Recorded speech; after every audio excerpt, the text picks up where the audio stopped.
Borchamp du cacao de 1000 francs CFA passe à 750 francs CFA en Côte d'Ivoire. Une baisse qui fait monter le risque au créneau. Le réseau ivoirien du commerce équitable dénonce cette chute de 25%. Belle performance pour la Direction générale des impôts de Côte d'Ivoire. L'institution enregistre une recette excédentaire sur la prévision du premier trimestre 2021. Remise de clés aux acquéreurs des logements construits par DKS Immobilier. Nous en parlons dans cette édition.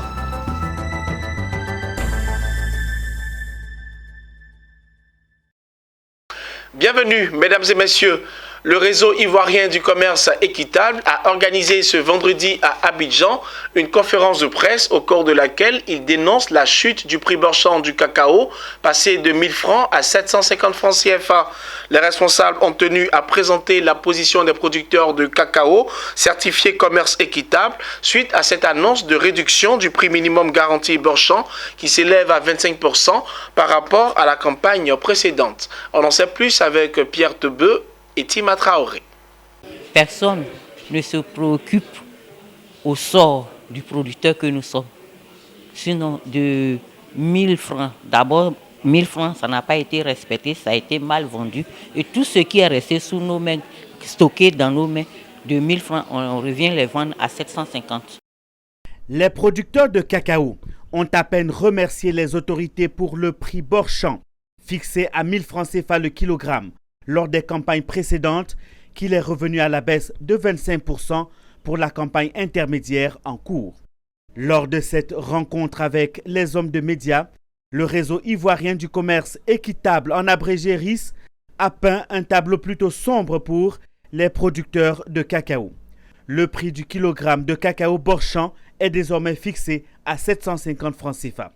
Une baisse qui serait imputée à la pandémie de la Covid-19 qui a perturbé considérablement le marché mondial et fait chuter le prix des matières premières. Déjà, vous savez qu'on a le Covid, comme le Conseil l'a si bien mentionné. Et puis, il y a une variante qui est rentrée dans le secteur, qui est donc le différentiel de revenus décent. Et je sais que beaucoup d'acheteurs ont pris l'engagement de le respecter, de le payer. Mais je crois qu'il y a encore une lenteur dans les engagements. Donc, les volumes n'ont pas suivi comme on aurait souhaité.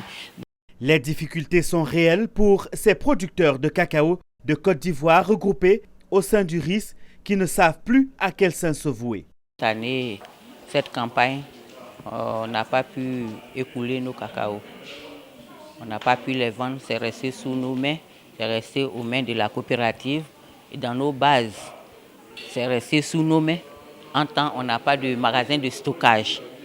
Habituellement, quand on produit, dans 3 à 4 jours, la coopérative se charge de faire la collecte. Et du coup, quand le problème est survenu, les magasins de stockage de la coopérative étaient tellement remplis, ils ne savaient plus prendre, où garder les produits. Pour le responsable du RIS, le gouvernement est lui aussi pris dans l'étau des acheteurs. Le gouvernement de Côte d'Ivoire fait des efforts en appliquant son barème. Parce que, comme on va dire, si par exemple on devait regarder le prix fixé à la Bourse de Londres, le cacao serait payé pour cette période moins de 750 à presque 500 francs. Le gouvernement a respecté sa parole, le gouvernement a payé 750 plus le DRD. Donc c'était une situation de fixation de prix peut-être qui n'est pas favorable. Parce que le prix du cacao est fixé à la Bourse de Londres. Nous voulons interpeller les uns et les autres, surtout les acheteurs, à soutenir le commerce équitable, à payer le plus juste pour le producteur. Le producteur certifié Fairtrade, qui aura vendu ses fèves de cacao aux conditions équitables pendant la petite traite, recevra directement le prix Borchamp de 750 francs CFA le kilogramme, auquel s'ajoute le différentiel du prix minimum Fairtrade de 178 francs CFA, soit un total de 928 francs CFA le kilogramme. Bonne nouvelle pour le ministère ivoirien en charge du budget et du portefeuille de l'État, car la Direction générale des impôts a enregistré une belle performance malgré la Covid-19. L'institution a fait pour le premier trimestre une recette fiscale de 639 milliards de francs CFA contre 634 milliards prévus au départ. L'information a été donnée par la directrice générale adjointe de la DGI à l'occasion d'un séminaire bilan de l'institution et c'était dans la capitale économique ivoirienne. Le compte-rendu de Mon Désir Nascimento et Richard Akeke. Pour une prévision de 634 milliards 8, la Direction générale des impôts de Côte d'Ivoire a mobilisé une recette fiscale de 639 milliards 900 millions pour le premier trimestre de l'année 2021, soit un écart positif de 5 milliards. C'est l'une des annonces majeures faites par Mbaya Maferima, directrice générale adjointe de la Direction générale des impôts. L'occasion que la Direction générale s'offre à travers les séminaires bilan trimestriels et perspectives a également permis à la représentante de Sie Ouattara, directeur général de la DGI, de jeter les bases pour la réussite du deuxième trimestre. Le présent séminaire est pour nous une excellente occasion de faire notre bilan, le bilan de nos activités à ce jour, afin de nous assurer que tout est conforme à notre vision et à notre engagement, poursuivre notre objectif avec des certitudes et de réaliser entièrement nos différentes prévisions. Adama Sall, directeur de cabinet du ministère du Budget et du Portefeuille, représentant à l'occasion le ministre Moussa Sanogo, a félicité toute l'administration fiscale pour ces résultats obtenus. Monsieur le ministre vous encourage à maintenir ce cap, voire à le doubler au regard des objectifs assignés au titre du deuxième trimestre 2021. En effet, il a attendu de la Direction générale des impôts des recettes à mobiliser des montants de 768,1 milliards de francs CFA, soit une hausse de 128,2 milliards par rapport au trimestre précédent. Toute l'administration de la DGI, au cours de ce séminaire bilan, va affûter ses armes pour mobiliser pour le deuxième trimestre 768 milliards de francs CFA. Le Forum africain sur l'investissement en Turquie se tiendra du 10 au 13 juin à Istanbul. L'annonce a été faite récemment par la Chambre internationale du Conseil et la promotion des entreprises en collaboration avec le groupe ATIC et Perform Group Turquie. Le forum se veut une rencontre d'échange pour la promotion intégrée de l'investissement en Afrique. Le reportage est signé Richard Akeke. Il est commenté par Walter Kofi. Tout est organisé pour que les entreprises africaines rencontrent le monde en Turquie. Le Forum africain pour l'investissement en Turquie avance à grands pas. Du 10 au 13 juin 2021, les entreprises africaines seront en contact direct avec les investisseurs turcs issus de divers secteurs d'activité, partant de l'aéronautique à l'artisanat. Cette initiative de la Chambre internationale pour le conseil et la promotion des entreprises en collaboration avec le groupe Éthique et Perform Group Turquie, vise à la promotion intégrée de l'investissement en Afrique. Le forum qui est organisé à Istanbul a pour but de mettre l'Afrique à l'honneur, d'encourager les collaborations entre l'Afrique et la Turquie.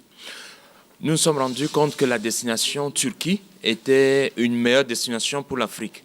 Donc nous avons voulu jouer un rôle d'étincelle, d'encouragement, de promotion des relations entre la Turquie et l'Afrique. Le montant le plus élevé, c'est autour de 3 500 €, donc on est à peu près autour de 2 millions de francs CFA, sachant que les 2 millions couvrent l'hébergement, le billet d'avion, l'accès au forum, l'organisation des B2B et le transport pendant l'événement. Je voudrais en tout cas vraiment m'appuyer sur vos micros pour inviter mes sœurs africaines à s'inscrire massivement avec leurs projets pour participer à ce forum afin de réaliser leurs rêves.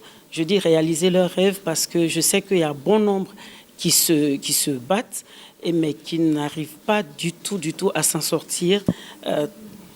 On a beau avoir confiance en nous-mêmes, tant qu'on n'a pas quelqu'un en face qui nous comprend, c'est difficile de s'en sortir. Donc ce forum est une belle opportunité et je les invite toutes. Plus de 1500 entreprises issues de 54 pays africains sont attendues à Istanbul du 10 au 13 juin 2021. Après la Côte d'Ivoire, où s'est tenue cette conférence de presse, d'autres rencontres seront prévues dans divers pays africains pour inciter les entreprises à prendre part au Forum d'Istanbul. Comme annoncé dans les titres, les premiers acquéreurs des logements construits par la société immobilière DKS Immobilier dans la commune de Port-Bouët, plus précisément dans le quartier Anani, ont récemment réceptionné les clés de leur toit des mains de la directrice générale Sabine Kané. C'était en présence de toute l'équipe de DKS Immobilier et des hommes de médias. Nadia Eounoud et Marie Seri y étaient pour le compte de Business 24 Africa. Félicitations, monsieur. Merci beaucoup. DKS Immobilier.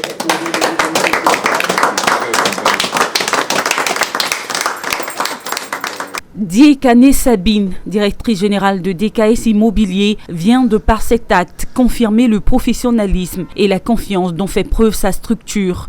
4 pièces autonomes avec fondation, bâties sur 230 mètres carrés chacune, avec toilettes visiteurs, cour avant et arrière.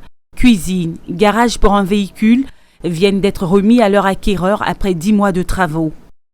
Ce matin, nous sommes là pour DKS Immobilier 1, où nous avons une dizaine de maisons, 3 bâtiments qui sont déjà, 3 maisons qui sont déjà sorties de terre, où nous avons des personnes qui ont déjà reçu leurs clés.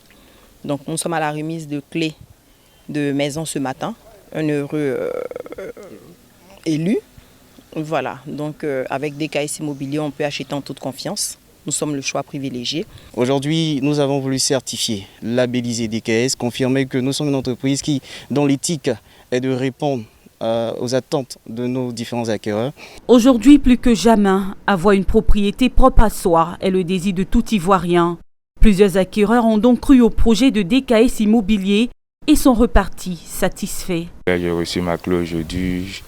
Je suis content d'avoir fait confiance à l'agence DKS Immobilier.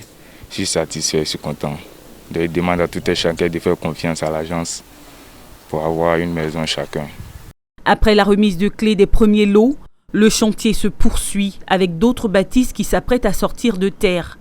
Notons que DKS Immobilier veut prendre une part active dans la politique de logement social. Une convention a été récemment signée entre l'Université des sciences de l'organisation du Gabon et l'Université Félix Houphouët-Boigny d'Abidjan. Le partenariat entre la Côte d'Ivoire et le Gabon permettra de raffermir leur coopération, notamment en ce qui concerne la mobilité scientifique. Des détails avec Mondésir Nascimento et Doumbia Ayouba. Les relations entre la Côte d'Ivoire et le Gabon sont au beau fixe. Cela se sent dans tous les domaines et l'enseignement supérieur des deux pays frères en a bénéficié ce jeudi à Abidjan avec la signature d'un acte historique. Il s'agit d'une convention de partenariat entre l'Université Félix Houphouët-Boigny d'Abidjan et l'IUSO, Institut universitaire des sciences de l'organisation du Gabon. Cette convention a pour objectif permettre la mobilité scientifique entre les deux contractants. Oui, c'est un honneur aujourd'hui d'avoir paraphé cette convention avec l'Université Houphouët-Boigny.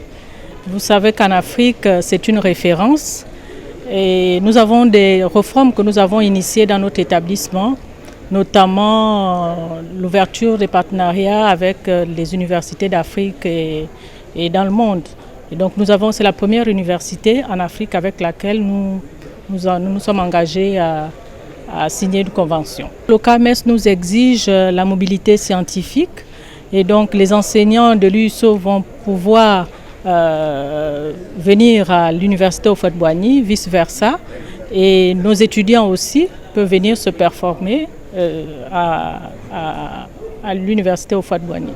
Effectivement, c'est une convention de mobilité entre l'université Félix Houphouët-Boigny et l'Institut universitaire des sciences de l'organisation, appelé Sophie Ntoutoumé Emadé. L'objectif, c'est permettre la mobilité aussi bien de nos enseignants, nos doctorants et même le personnel administratif et technique entre nos deux institutions. Donc c'est une coopération pour renforcer en tout cas le domaine de la recherche et même de l'enseignement. Le président Balosier de l'Université Félix Houphouët-Boigny a gratifié ses hôtes au sortir de la signature de cette convention de trophées et de solutions hydroalcooliques bio produits par les chercheurs de l'UFHB. L'entreprise Elston Côte d'Ivoire, en collaboration avec ses partenaires gouvernementaux, se donne comme objectif d'ici 2025 d'incinérer 600 tonnes de déchets d'activités de soins à risque infectieux. À cet effet, elle a signé une convention de partenariat avec l'ACPC, entendez l'Association des cliniques privées de Côte d'Ivoire. Le compte-rendu de Zeynab Dosso et Léon Gilbert. Pour protéger l'environnement et la communauté contre les risques de pollution et de contamination, il faut une bonne gestion des déchets biomédicaux.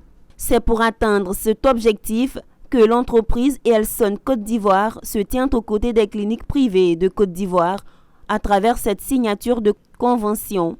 Grâce à son expertise dans la gestion des déchets biomédicaux, Elston Côte d'Ivoire permettra d'assurer la collecte, le traitement, l'incinération et la valorisation des déchets solides biomédicaux produits par les cliniques privées.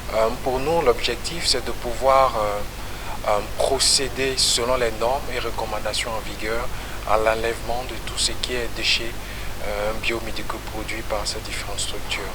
De sorte que chaque fois qu'une personne va se rendre dans cette structure sanitaire, elle y trouve une qualité d'hygiène. Sécuriser notre personnel, mais aussi faire attention pour ne pas rendre la population malade.